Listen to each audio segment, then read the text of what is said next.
지난 시간에는 신앙생활과 덕과 관련된 말씀을 보았죠. 하나님은 예수 믿는 성도를 하나님을 예배하는 교회로 불렀죠. 교회로 부르신 그 하나님은 우리를 머리를 예수 그리스도로 한 교회의 지체로 우리를 세웠습니다. 그래서 성경은 교회를 설명할 때 우리 몸으로 비유해서 설명했죠. 우리 몸에 여러 많은 지체가 있습니다. 근데 그 지체 하나하나 자기를 위해서 존재하는 지체가 하나도 없습니다. 예를 들면 운전을 우리가 할 때 손이 있어야 되죠. 브레이크를 악셀레터를 밟아야 되니까 발이 필요합니다. 허리가 아프면 앉아서 운전할 수가 없겠죠. 그러면 손과 발과 허리만 건강하면 운전할 수 있을까요? 눈이 건강하지 못하면 아무리 손이 건강해도 발이 튼튼해도 운전대를 잡을 수가 없습니다. 그와 같이 하나님은 우리를 교회의 한 지체로 부르셨고, 교회의 지체된 각 성도는 자기를 위해서 존재하는 자들이 아니고 교회를 위해서, 덕을 위해서 살아가야 되는 믿음을 지닌 백성임을 우리가 지난 시간에 보았습니다. 그래서 성도가 교회 안에서 덕스러운 믿음의 삶을 살기 위한 가장 중요한 근거, 그 기준이 뭐였던가요? 하나님의 말씀을 들어야 된다 그랬습니다. 히브리서 말씀처럼 하나님의 말씀이 살아있어서 날선 검과 같아서 그 말씀이 우리를 날마다 비추고 조명해서 우리가 마치 벌거벗은 몸처럼 그렇게 주님의 말씀의 다스림 안에 살아가는 인생, 그가 결국은 교회 안에서 하나님께 가장 덕스러운 믿음의 삶을 살아가게 된다라고 지난 시간에 말씀을 나눴습니다. 오늘은 은사와 관련된 마지막 시간으로 은사의 결론에 대한 총정리하는 시간을 갖고자 합니다. 우리가 신앙생활 하면서 하나님 앞에 감사 기도를 하지 않을 수 없는 이유가 있습니다. 그것은 예수님께서 나를 하나님의 자녀로 삼으셨다는 거죠.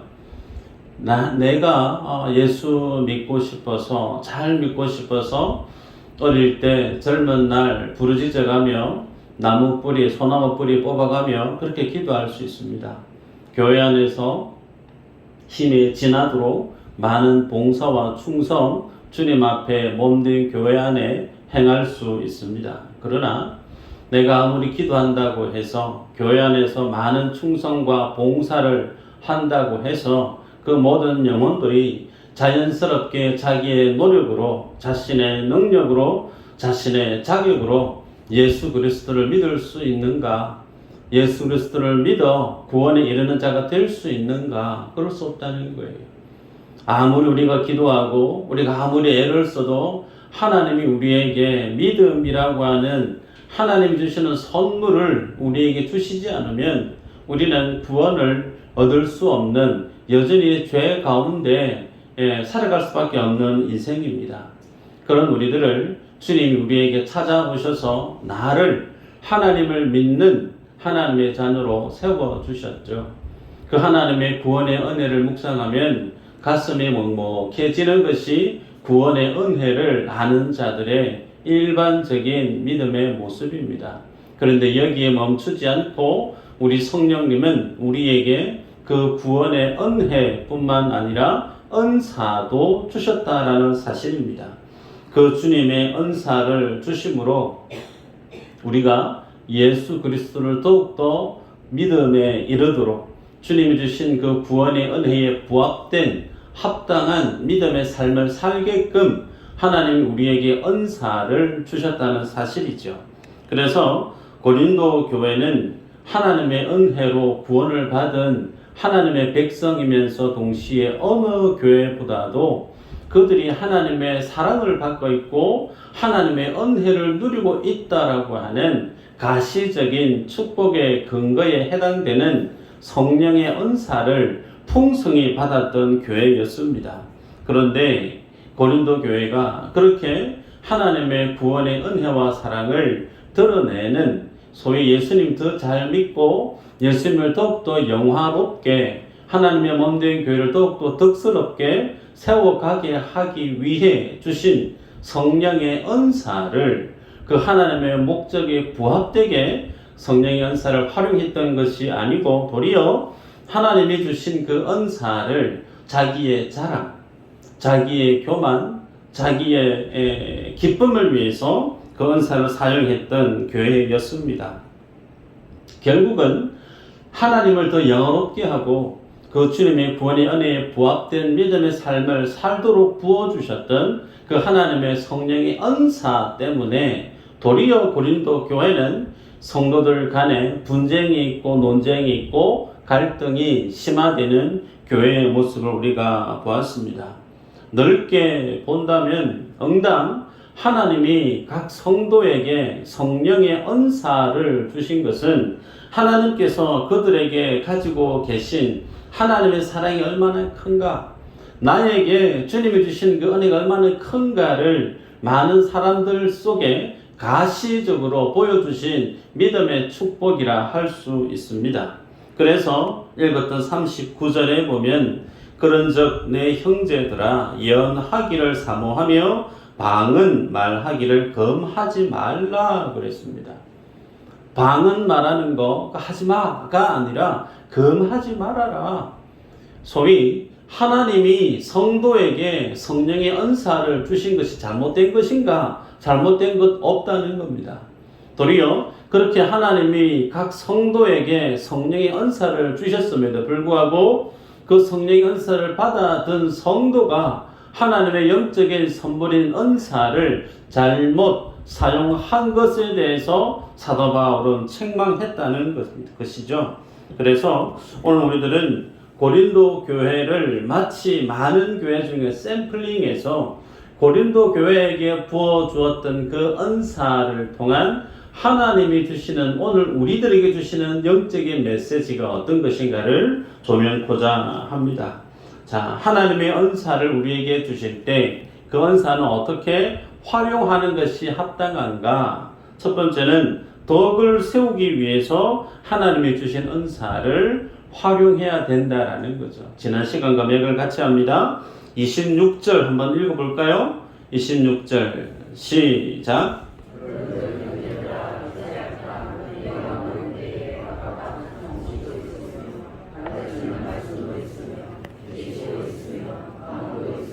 통역함도 있나니 모든 것을 덕을 세우기 위하여 하라.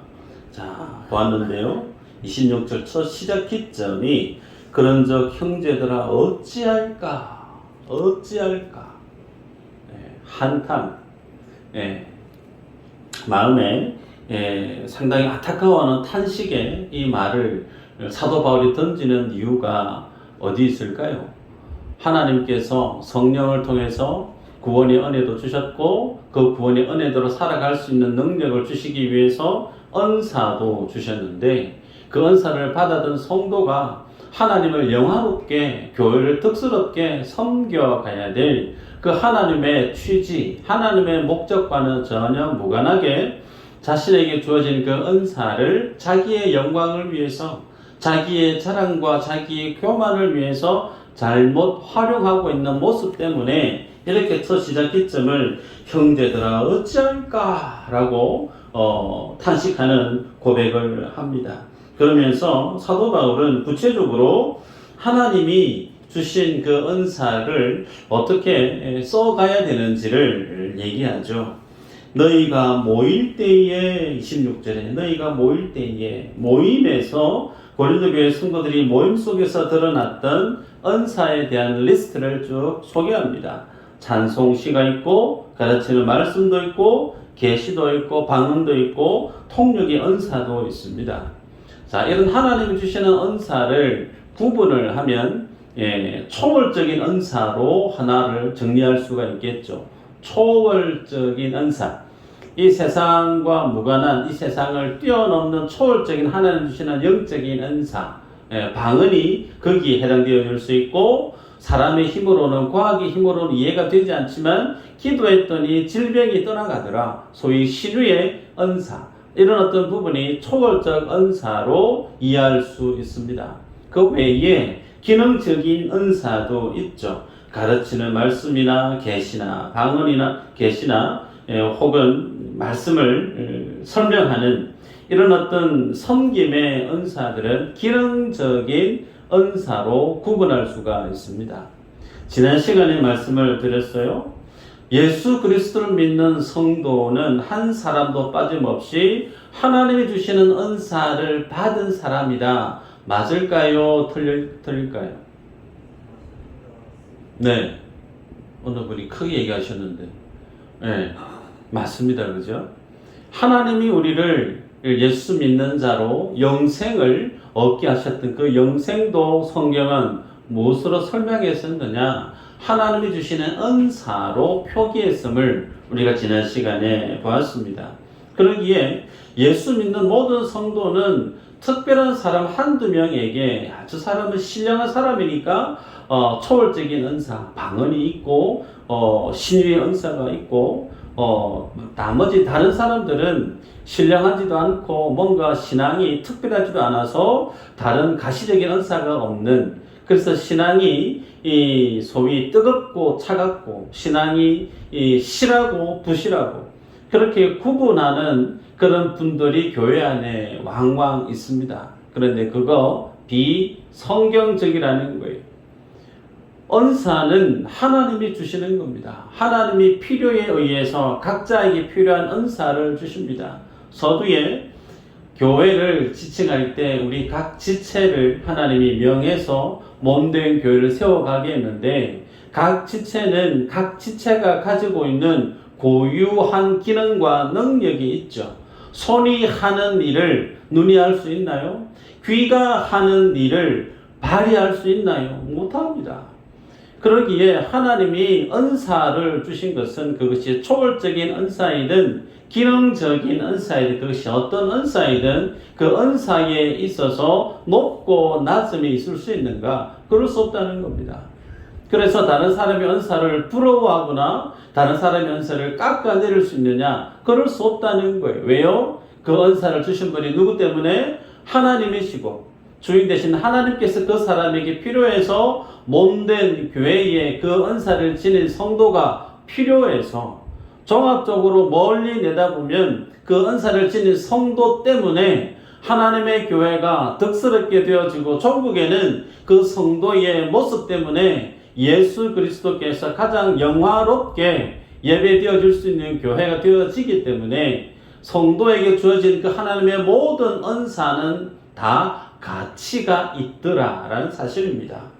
여러분, 그래서 우리가 교회 안에서 오늘 아침에도 임마누엘 찬양 때 찬양을 하고 찬양팀도 찬양을 했지만, 찬양하시는 분들은 찬양으로 하나님 앞에 영광을 올려드리는 거죠.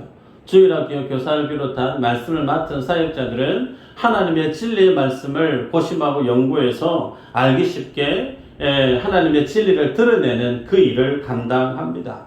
식당에서 저는 잘 못하지만 기가 막히게 간을 맞추시고 요리를 잘해서 식사를 하는 모든 사람들에게 기쁨을 주는 그 역할 아무나 할 수 있나요? 아무나 못합니다. 운전을 잘 못하시는 분이 아무리 하고 싶어도 교회 운전대를 잡아서 운전할 수 있습니까? 못한단 말이에요.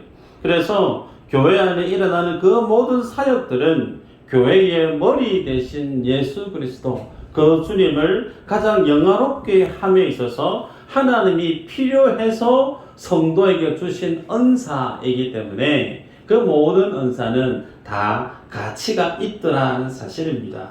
여러분, 어떤 목사님이 목회하면서 하나님이 주신 신유의 은사가 있었답니다. 신유의 은사를 받은 목회자, 당연히 그분에게 많은 사람들이 몰려옵니다. 육신이 혹은 마음이 혹은 영적으로 사단에 눌린 많은 분들이 그 목사님에게 와서 자신의 결핍, 자신의 문제를 해결해 줄 것을 호소하고 응당 그 은사를 받은 목사님은 힘을 다해서 열심으로 하나님 주신 선물을 능력으로 행했습니다. 그래서 그 목사님은 초창기 신유의 은사 때문에 많은 사람들에게 복음을 전할 수 있다는 사실 때문에 참 감사하고 사역이 즐거웠다는 거죠. 그런데 조금 지나고 나니까 회의가 들기 시작합니다. 왜 그런가? 많은 사람들이 자기에게 나와서 자신의 아픔을, 힘겨움을 토로하면서 고쳐주세요, 기도 좀 해주세요. 그런데 그렇게 기도하고 고침을 받고 나면 그들이 교회 안에서 믿음의 사람으로 자라나야 되는데 고침 받고 나면 안녕히 계세요 하고 가버린다는 거예요. 예수 그리스도의 제자로 나오는 분이 없더라는 겁니다. 그러면서 하나님을 믿고 의지해야 될 성도가 도리어 자기를 의지하고 자기에게 큰 목돈을 가지고 와서 감사 인사를 하고 도리어 하나님을 의지하지 않고 자기를 의지하는 성도들의 모습을 보면서 뭐라고 기도했느냐면, 하나님 이제 이 은사 가져가시면 좋겠습니다. 이 은사 이제 필요 없습니다. 하나님의 말씀을 전하는 목사로, 목회자로 살고 싶습니다. 여러분, 하나님이 예수 그리스도를 영화롭게 하기 위해서, 교회를 득스럽게 섬기게 하기 위해서 하나님이 성도에게 필요에 의한 은사를 주시는데, 그 은사를 이해하고 그 은사를 활용하는 성도, 세상, 교회가 도리어 그 은사를 활용하고 이용하면서 하나님을 영화롭게도 하지 않고 예수 그리스도의 제자로 나오는 삶도 하지 않고 도리어 단순히 하나님을 자신의 문제를 해결하는 도우미 정도로 여기는 신앙의 모습, 그것이 정상적인 성경적인 믿음이라 할 수 있는가? 그럴 수 없다는 거예요. 그런 모습들이 오늘날 한국 교회 안에 없을까요? 많습니다. 여러분, 그래서 우리들은 주일날 교회 출석하는 이유와 목적이 선명하고 분명하셔야 돼요. 교회 오실 때 찬양단들은 교회 오는 목적이 내가 주일날 교회 찬양해야 되니까 와야지가 아니죠. 주일날 찬양하는 목적은 그 찬양을 함으로 하나님을 영화롭게 하기 위해서, 그 주님의 영광을 드러내기 위해서 내가 힘껏 충성하는 겁니다. 봉사하는 건 마찬가지죠. 교회 와서 여러 가지 많은 봉사를 하기 위해서 내가 교회 오는 것은 아닙니다. 봉사가 목적이 아니란 말이죠. 우리에게 하나님 주신 사명은 나의 섬김을, 나의 봉사를 통해서 예수 그리스도가 가장 존귀하고 그 하나님의 영광이 교회 안에 드러나게 하기 위해서 그 주님 때문에 우리가 섬기고 봉사한다는 사실을 꼭 유념하시기를 바랍니다. 두 번째는 하나님 주신 은사를 어떻게 활용해야 될까? 질서와 절제 가운데 사역해야 된다는 사실입니다. 사도 바울은 주님을 영화롭게 하고 교회에 덕을 세우기 위해서 하나님이 은사를 주실 때 그 은사를 소유한 자는 구체적으로 어떻게 그 은사를 활용해야 되는지에 대한 자세, 태도를 언급합니다. 27절을 보면, 만일 누가 방언으로 말하거든 두 사람이나 많아야 세 사람이 차례를 따라하고 한 사람이 통역할 것이요 그랬습니다. 방언의 은사를 맡은 자들이 있는데, 예를 들어서 세 사람이다 그러면 그 세 사람이 방언을 하긴 하는데 그 방언을 함에 있어서 반드시 한 사람은 그들의 방언하는 그 방언의 말들을 통역할 수 있어야 된다, 그렇게 얘기합니다. 그런데 읽었던 27절의 중요한 말씀이 뭐냐면 차례를 따라라는 말이에요. 차례를 따라, 소위 질서를 따라 순서대로 하라는 겁니다. 그리고 28절, 통역이 없으면 잠잠하는 게 맞다, 절제하라는 거죠. 그리고 29절에는 예언하는 자가 2명 내지 3명 있을 때 처음 그렇게 예언을 하는 사람이 열심히 예언의 말을 하고 있을 때 다른 사람이 예언을 하지 않고 있으면 이제 그 사람이 예언을 할 수 있게끔 말할 수 있는 기회를 주라는 겁니다. 그러면서 다른 사람이 예언을 할 때 잠잠히 있어야 된다. 자, 그러면서 32절, 33절 같이 한번 읽어볼까요? 32, 33 시작.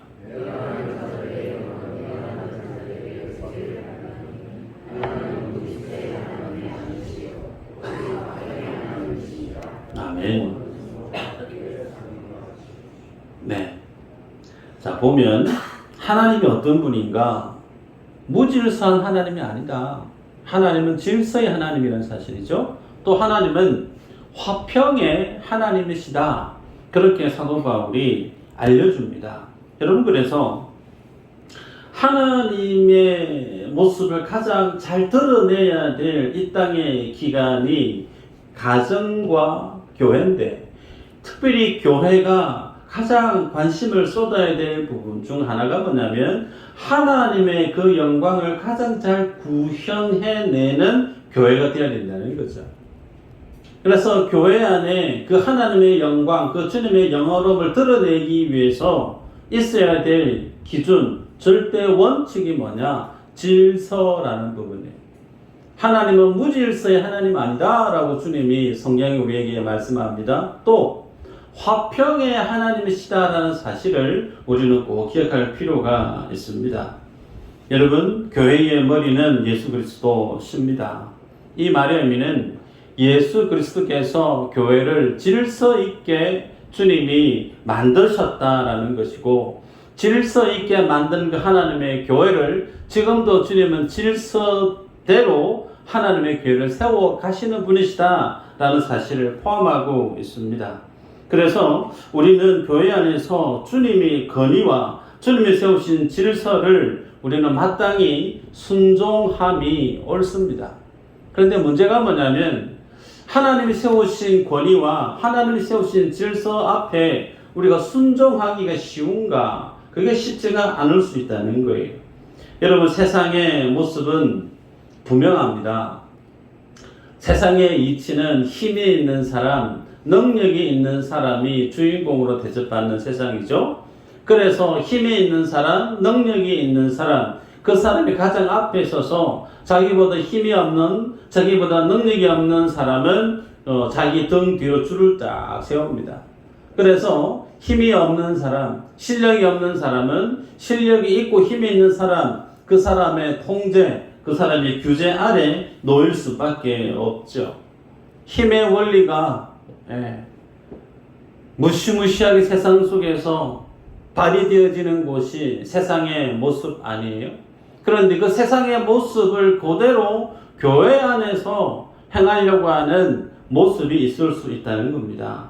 여러분, 교회 안에서 세상의 모습과 같이 소위 은사를 지니고 있는 사람, 달란트를 지니고 있는 사람, 그 사람은 당연히 다른 어떤 성도들보다 자신이 잘 할 수 있는 그 은사, 자신이 잘 알고 있는 그 달란트 분야에서 가장 많은 능력을 지니고 지식을 가지고 있습니다. 그러니 그 분야에 대해서 자연스레 자기의 목소리가 커질 수밖에 없는 겁니다. 그 자신의 목소리가 커질 때 그 분야에 잘 알지 못하는 다른 분들은 설득될 수밖에 없고 이해될 수밖에 없는 거죠. 그런데 그 모습을 조금 더 지나쳐버리게 되어지면 그 은사와 달란트를 지니고 있는 성도가 자기의 생각과 자기의 기준에 부합되지 않으면 틀렸다라는 거예요. 틀렸고 잘못됐고 그것을 판단하게 되어진다는 겁니다. 결국 그렇게 되어지면 교회는 어떻게 되어질 수밖에 없는가? 무질서한 교회의 모습으로 바뀔 수밖에 없다는 거예요. 여러분, 서두에 말씀을 드렸죠. 예수 그리스도를 믿는 모든 성도는 뭘 받았다고요? 은사를 받은 자들입니다. 나만 은사를 받았냐? 아니라는 거예요. 다른 분도 공이 하나님이 주신 은사가 있다라는 사실이죠. 그 사실을 인정하지 않으면 소위 세상의 논리처럼 목소리 큰 사람이 이기는 곳이 되고 맙니다. 그러면 그 교회는 어떤 교회로 비춰질 수밖에 없는가? 세상의 논리로, 세상의 방식으로 운영되어지는 무질서하고 화평이 없는 힘의 논리로 운영되어지는 교회로 전락할 수 있다라는 사실이죠. 그러기에 우리는 교회 안에 중직자일수록 기관의 지도자일수록 우리들은 하나님이 세우신 영적인 권위와 질서, 그것을 유념할 뿐만 아니라 가장 중요한 부분이 뭐냐면 절제라는 거예요. 이 원칙이 모든 사역의 최우선순위의 기준점입니다. 이 기준점을 늘 지니고 내 생각에 맞지 아니해도, 내 경험상 부합되지 아니해도 다른 사람이 하는 그 말에 대해서 틀렸다고 정죄해서 안 된다는 거예요. 왜? 하나님은 화평의 하나님이시기 때문에 그렇다는 겁니다. 특히 우리가 교회 사역을 할 때 이러한 질서와 절제의 마음으로 잣대로 하나님의 교회에 사역을 임해야 되는 이유가 있습니다. 읽었던 본문에 보면 31절이죠. 같이 한번 읽어볼까요? 31절 시작. 모든 사람으로 권면을 받게 하기 위하여 하나씩 하나씩 예언할 수 있느니라. 이게 중요한 말씀이요. 너희는 다 모든 사람으로 배우게 하고 모든 사람으로 권면을 받게 하기 위하여. 하나님의 질서와 하나님의 절제, 하나님의 세우신 영적인 권위, 이 질서를 무시해버리게 되어지면 결국은 모든 성도들이 하나님이 주시는 그 모든 은혜를 배울 수 있는 기회가 없게 되어진다는 거예요. 결국은 교회가 성령이 다스리는, 하나님이 다스리는 교회의 모습에서 벗어나게 되더라는 사실입니다. 그러기에 우리들은 늘 주님 앞에 특히 중직자일수록 그 기간을 섬기는 장일수록 주님 앞에 늘 절제와 하나님의 영적인 질서, 이 잣대에서 자신의 사역을 돌아볼 필요가 있다는 사실을 꼭 기억하십시다. 자, 마지막으로 34절, 35절 한번 읽어볼까요? 시작. 여자는 교회에서 잠잠하라. 그들에게는 말하는 것을 허락함이 없나니 율법에 이른 것 같이 오직 복종할 것이요. 만일 무엇을 배우려거든 집에서 자기 남편에게 물을지니 여자가 교회에서 말하는 것은 부끄러운 것이라. 아멘. 자, 말씀을 읽었는데요. 우리 여성도님들 말씀 구절이 마음에 드십니까?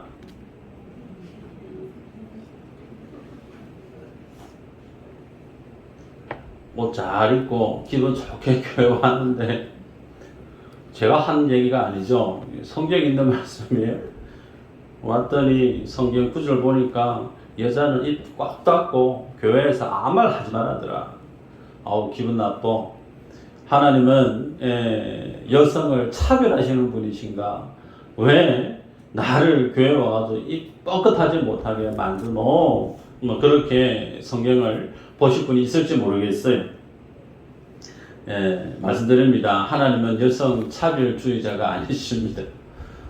이 말씀의 의도는 앞전에 얘기했던, 바울이 얘기했던 하나님의 은사를 주신 목적, 교회를 덕스럽게 섬기기 위해서, 예수 그리스도를 영화롭게 하기 위해서 너희들 어떻게 해야 될 것인가? 하나님 앞에 절제와 질서의 삶을 살아야 되는데 그 절제와 질서의 삶의 끝판왕, 그 마지막 결론에 해당되는 모습을 설명하기 위해서 이 구절, 이 여인과 관련된 말씀을 기록으로 남겨놓고 있습니다.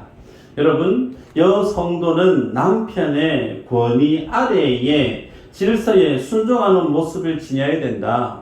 사도 바울이 지금 강조하고 있는 논지죠. 여러분, 이 말의 의미를 잘 기억하셔야 됩니다. 하나님이 세우신 교회는 예수님께서 어떻게 설명을 하고 있느냐면 예수 그리스도가 신랑 되시고 교회는 어떻게 해요? 신부로 설명하십니다. 그래서 신랑의 다스림 안에 있는 신부, 그 신랑을 온전히 섬기는 신부의 모습이 어쩌면 가장 예수 그리스도, 신랑 되신 예수 그리스도를 가장 영화롭게 하는 믿음의 모습임을 사도 바울은 여자가 집안에서, 교회 안에서 잠잠해야 된다라고 하는 표현으로 강조하고 있는 내용입니다. 그래서 여러분들이 성경을 보실 때 해석을 잘못하면 이단에 빠질 수밖에 없죠. 그런데 성경을 해석하는 그 기준점을 나 중심에서 성경을 보시는 것을 지향하시기 바래요. 성경을 해석하실 때 하나님의 관점에서 보는 법을 여러분이 훈련하시기를 바랍니다.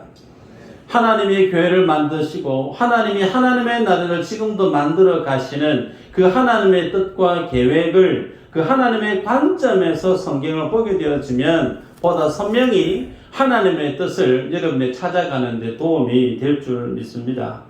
창세기 3장 16절 이렇게 기록합니다.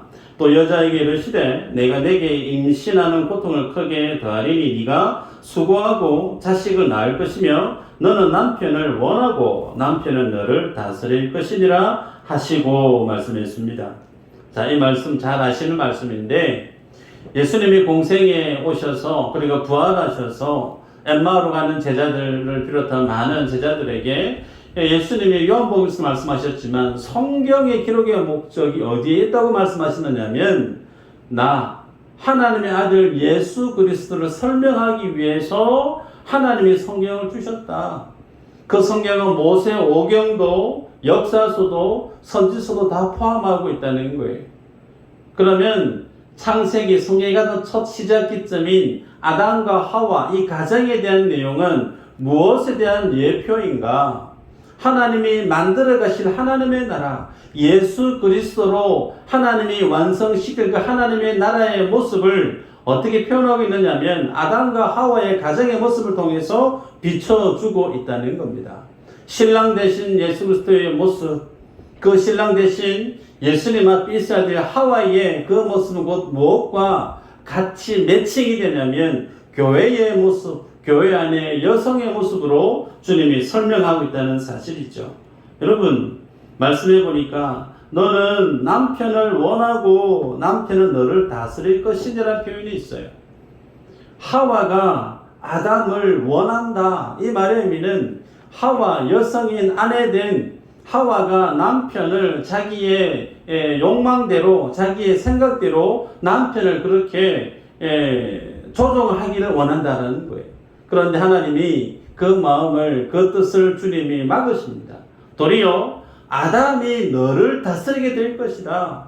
이 말의 의도는 하나님이 말씀을 행위 언약인 선악과에 대한 관련된 말씀을 아담에게 주었단 말이에요.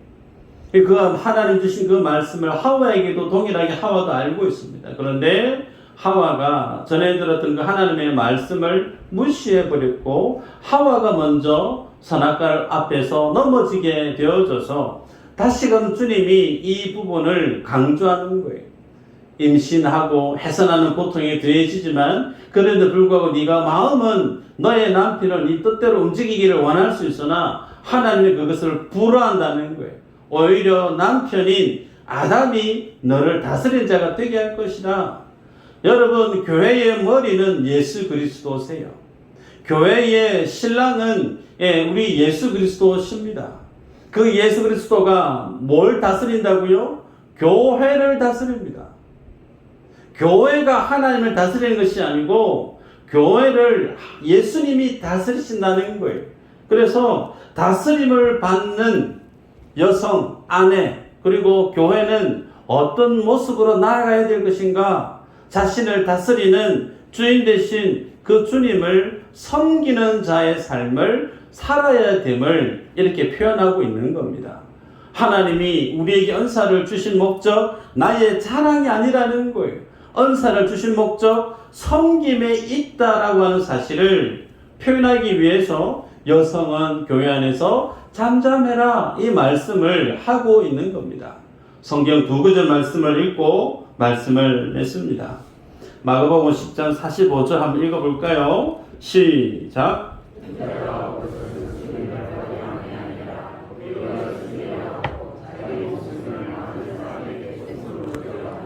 아멘.